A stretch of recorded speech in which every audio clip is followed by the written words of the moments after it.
Hi, my name is Dr. Rick Godding. I'm a practicing orthopedic surgeon, and I have lost 36 pounds in the last 3 months on the carnivore diet. This has been a complete life transformation for me, as evidenced by the fact that I now have a YouTube channel, which I never even would have considered. But I started getting into my health on a level that I just realized that I had to transform completely. And so my life has transformed completely. Essentially, I was 53 years old, and my blood pressure was through the roof on 2 different medicines. I started a medicine, I doubled it, and then I added another one. So essentially, more or less 3 medicines. And I was in the 190s over 110s, 180s over 110s, which is incredibly dangerously high. My resting heart rate was not too bad, about 76, because I was always working out. I spent the last 2 years I spent my entire life working out, and the last 2 years working out excessively. I was riding my bike 10 to 12 hours a week and in the gym 10 to 12 hours a week, and I was eating low carb during the week, and then I would kind of go off on the weekends, and I just couldn't make a dent in my health. I'm going to go over my numbers, but they were just shocking. The most shocking is my blood pressure. But the weight has come off. The blood pressure has come down. My energy has skyrocketed. My entire life is transforming before my eyes. And that's what I'm here to talk to you about. Because I want this channel to inspire and inform people how you can use the carnivore diet as a foundation for a complete health transformation. Now, I advocate for the carnivore diet, and I'll tell you why. I've used multiple other diets. You can name it, and I've done it. I was on the Atkins diet when I was 10, maybe 11 years old, right in that area, because I was already obese. I'm very carb sensitive. I've done them all. One of these episodes, I'll go over all of the diets I did and why I feel like they didn't work for me.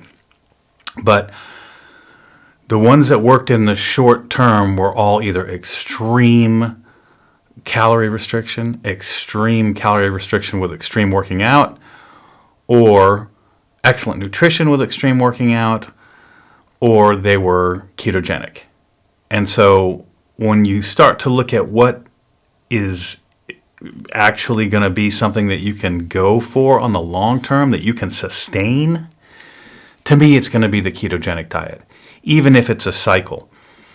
But I've had limited success in the ketogenic diet on the longer term, and I think the big reason is because I have a difficult time. Once you eat carbs, and I'm going to go over why this is, but once you start eating carbs in your day, let's say, your body tells you to eat more carbs. Eat more carbs, eat more carbs, eat more carbs. That doesn't exactly happen when you're eating fat and protein. And I can go into the reasons for that as well. But I just wanted to start out saying, the carnivore diet is a diet that you can use to get your health where it needs to be. And we'll go over on this channel all of the intricacies about cholesterol and LDL cholesterol and HDL cholesterol, and why people on the carnivore diet sometimes will have their LDL cholesterol go up, and who in particular will have their LDL cholesterol go up. Not everybody who starts a carnivore diet is going to have their LDL cholesterol go up significantly. It turns out that people with class 2 obesity or greater, which I fit into that category when I started the diet, people with class 2 obesity who are on the carnivore diet do not have the extreme increase in their LDL cholesterol. So now that I'm down 36 pounds, my blood pressure's down 30 to 40 points. I have not tested any of my other labs, but I feel energetic. I feel like I'm 35 years old, which is pretty good for 53. So I wanted to talk about all of my labs and why I think it's important to if you're going to start a diet like this, I think it's important to track your progress. You should involve your doctor in the plan. Your doctor might try to talk you out of the carnivore diet, and that's fine as long as your doctor has another reasonable diet that you can try. But for me, I found success with the carnivore diet. I am finding success with the carnivore diet. One thing about my channel is I'm not going to tell you nobody should eat this way or everybody should eat that way. I'm telling you, this is what's working for me. And if I can do it, you can do it, especially if you're carb sensitive. Carb sensitivity is something that I don't know that I don't know that it's a term that people really use a lot. There are people who use the term carb addiction. There's people who use the term diabesogenic,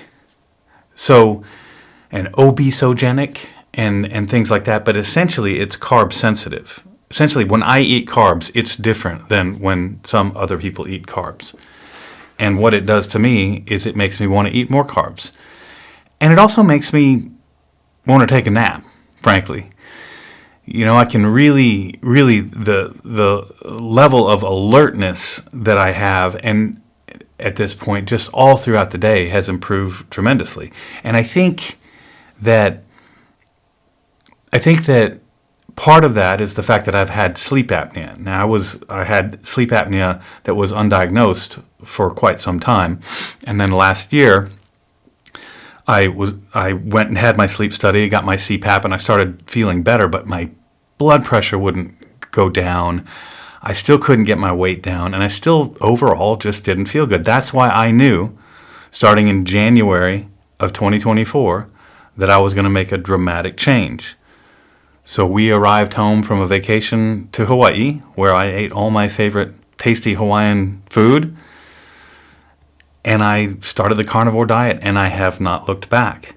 I have been as close to perfect as you possibly can be. I'll tell you what, I had a deviled egg that had a little bit of gorgonzola cheese in it, and a couple of times I've made cheesesteaks for my daughters, and I've eaten a little of the meat with the cheese on it.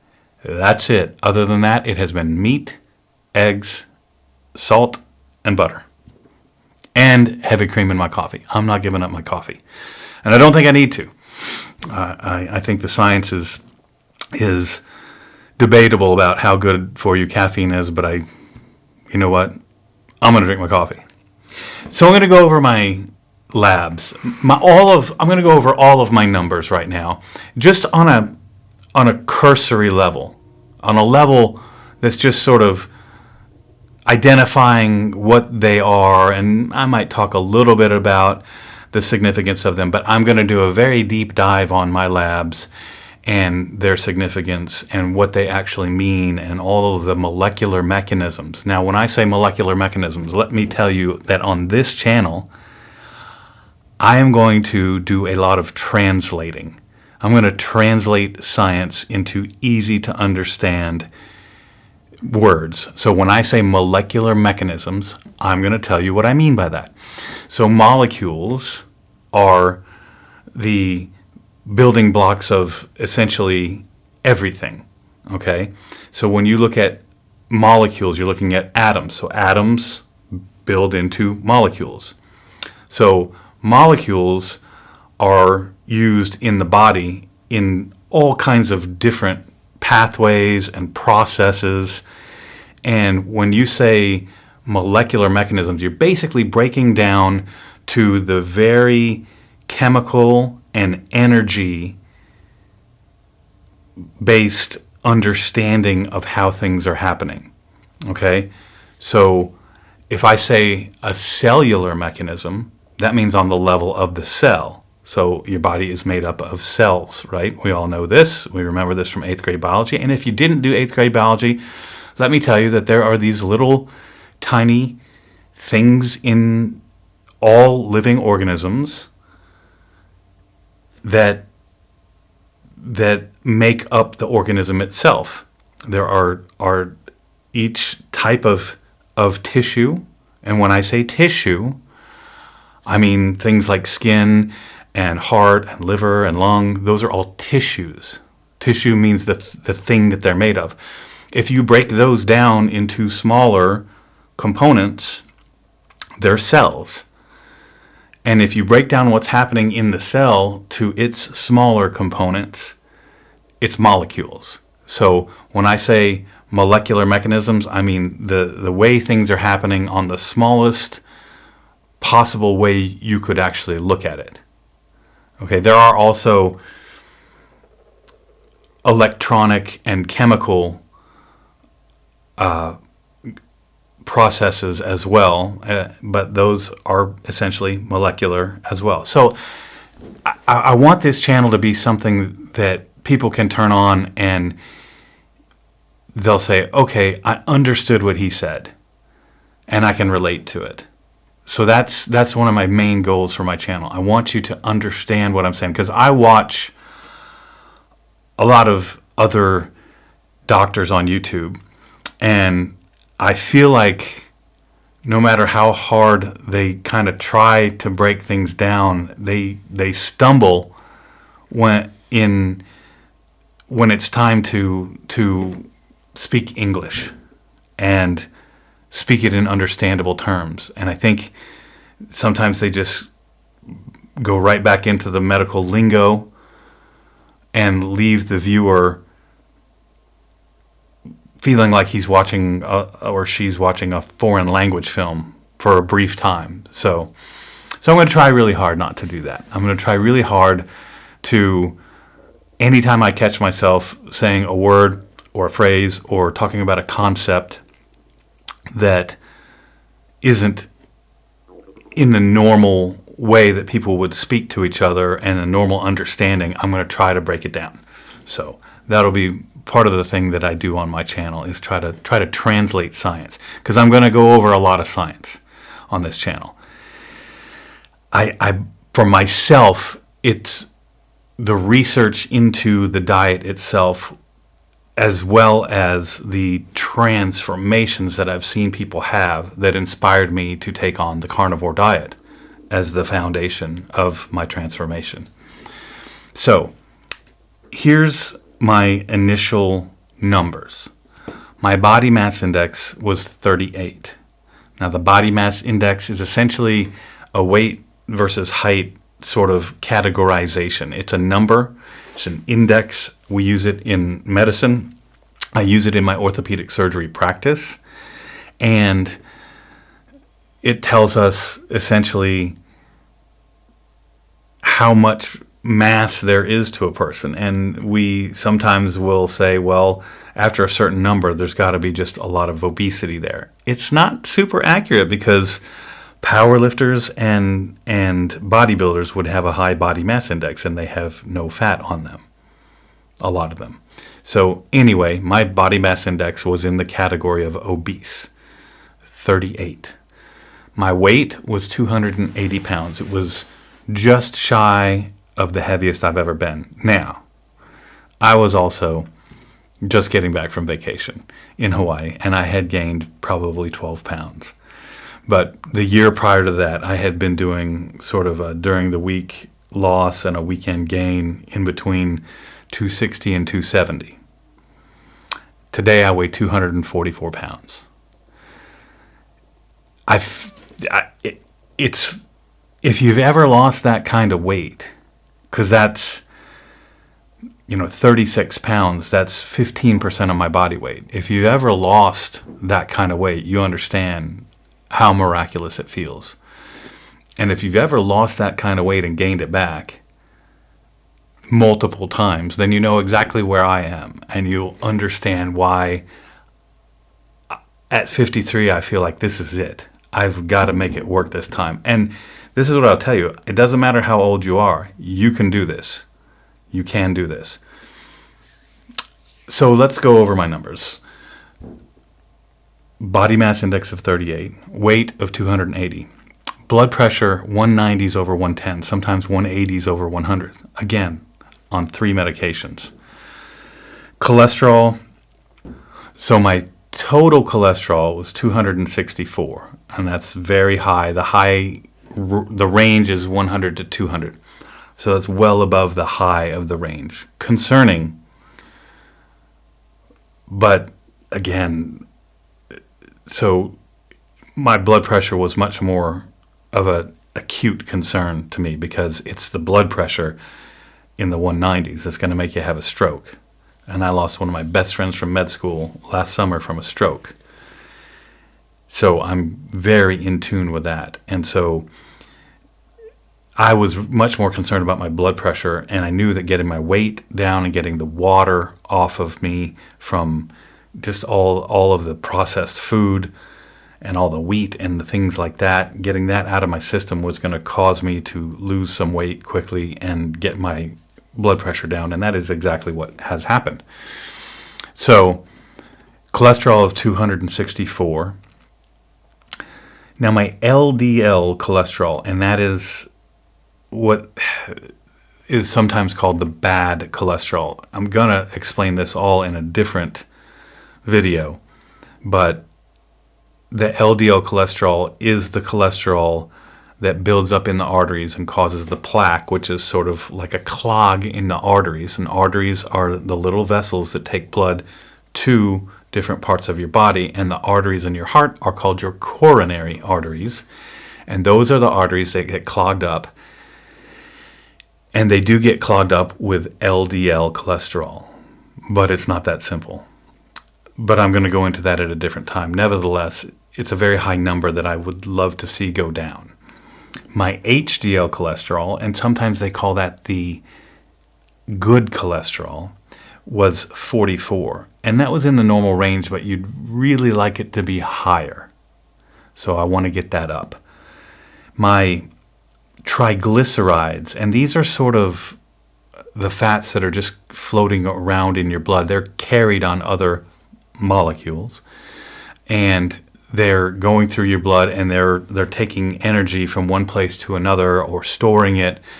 But it's essentially how much fat is flowing through your blood. And mine was not high, 107. So the range is 50 to 150. So not too bad.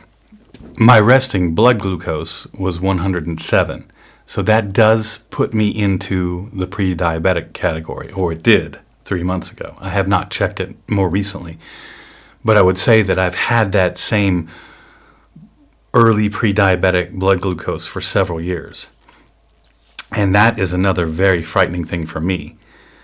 My father had diabetes, and he actually died of cancer in the end, but he, didn't do very well over the last couple decades of his life because of his diabetes. So I don't want diabetes. Now we're going to get into the ones that are a little bit, maybe you've not heard of them. They're a little bit more rare to talk about in the sort of everyday language. People have heard of cholesterol, and a lot of people have heard of LDL cholesterol and HDL cholesterol and triglycerides. Now I'm going to talk about a couple other little numbers. One is called LPA, or LP little a, some people call it. And it stands for lipoprotein A. Lipo means fat. Protein means protein, so it is a fat and protein molecule, and it is responsible for carrying other molecules, specifically cholesterols and triglycerides, around the body. And my number was 7, and that's a very low number. So that's interesting. I'm going to have to spend some time on the channel talking about LPA and its significance. And what's interesting for me is that my ApoB, so ApoB is apolipoprotein B. So apo is just a description of the molecular structure. And then lipoprotein, again, fat protein. And what that does is that, again, carries specifically LDL cholesterol and other molecules around the body. This is the one that we know from scientific studies. This is the one that helps the LDL cholesterol get into the vessel and start to clog it. and I'm going to go again on another program. I'm going to go into a deep dive on that. I'll probably do many deep dives on that, because that is my number one worry about my health. Because if I'm going to get cancer, I'm going to eating clean. I'm going to do everything I can about it. What else is going to kill me? It's going to be heart disease. My dad had heart disease. He had the widowmaker lesion, which we can talk about, but essentially one of the main vessel that supplies blood to the heart is clogged significantly. My dad had that. I don't have that, and I'm going to tell you in a minute how I know that. So my apolipoprotein B, or ApoB, was very high at 156. The top of the range is 139. And so I was pretty high on that. So those were my baseline numbers. And then I actually had some heart studies done. And the reason that I had my heart studies done is because I was having chest pain about a year ago. And it turns out it was mostly stress, but it also gave me some baseline labs on my heart. And so I have a coronary artery calcium score of 26.7. And that puts me in about the 65th percentile for my age. So that means that 35% of people my age have a better coronary artery calcium score than I do. But it's still not bad. I mean, when you start looking at elevated cardiac risk, heart risk, a coronary artery calcium score of 26.7 isn't all that bad. I had one vessel with minimal stenosis. Stenosis means how much it's clogged. So they look at 4 vessels and 11 branches. And only one of those of mine had 24% clogging in it, and the rest was all clean. And so my cardiologist, when he saw these studies, he said, keep doing what you're doing. But I was sick. I was 50, 60 pounds overweight. My blood pressure wasn't as high back then. It was still 140s over high 70s, like low 140s over high 170s. And a few months after that, it really started to spike. But he told me, keep doing what you're doing. He saw all of my numbers, and he told me, keep doing what you're doing. You're fine. But I didn't feel fine. I felt like I needed to change significantly. My body was telling me that I was sick. I was tired all the time. Every morning was a catastrophe. Now, the sleep apnea got rid of a whole lot of that. But now, I get out of bed every morning just enthused about the day again, feeling like I felt 20 years ago. And it's because of the diet. It's the ketone bodies. It's the overall health. It's not having all the junk in my body. So, this has been the beginning of a transformation that I could have only hoped that I was going to be able to perform. It was so hard. And here I am, 36 pounds down, 3 months in, and I'm just not going to turn it around. I'm just not going to go back to being that unhealthy, obese person that I was. I'm going to prioritize my own health, because I was prioritizing the health of my patients and the happiness and health of my family, and I'm still doing those things, and I think I'm doing them better. But I had lost the ability to care for myself because I was so stressed and so tired. And even though I was exercising, I just couldn't make any headway. So here I am, 36 pounds down, carnivore diet, day 90, 3 months in, however you want to look at it. It's the beginning, it's the foundation, the platform for a further transformation. I've got some pictures, but I'm holding off on the pictures. I'm going to show the before pictures after I have an after picture that I'm proud of. And actually, I'm looking pretty good right now. looking a lot better than I used to. Well, I was in the operating room lounge the other day, and one of the people in there said, "Hey, Dr. Godding, you're starting to look jacked. You've been working out?" And I said, "Yeah, I was working. I always was working out, but I didn't look jacked. I looked flab." So I hope that you're enjoying this channel. I'm going to try to inform you a lot more on the science. I hope you're interested in the science. I hope you've liked my little vacation forays and those type of things. I'm going to start showing some things. I'm going to start showing some athletic things, some mountain biking. I'm going to start doing a little sprinting. I'm not sure I have to show you the sprinting. We'll see. But I definitely want to educate, inform, and inspire. So I'm going to tell you my opinion on the science of things like cholesterol and heart disease, weight loss, the ketogenic diet, the carnivore diet. I'm not going to talk a lot about other diets or how any other diets are not good for you. That's not going to be much, if anything, that you're going to hear on this channel. I am not here to tell other people that they're eating wrong. I'm here to tell you what I'm eating and how it's right for me and how it just might be right for you. So I hope you've enjoyed it. I hope you're enjoying the videos. I hope you're enjoying the channel. I hope you like and subscribe if you think that you're getting something out of it, because I would really welcome your being part of this community that I'm trying to build.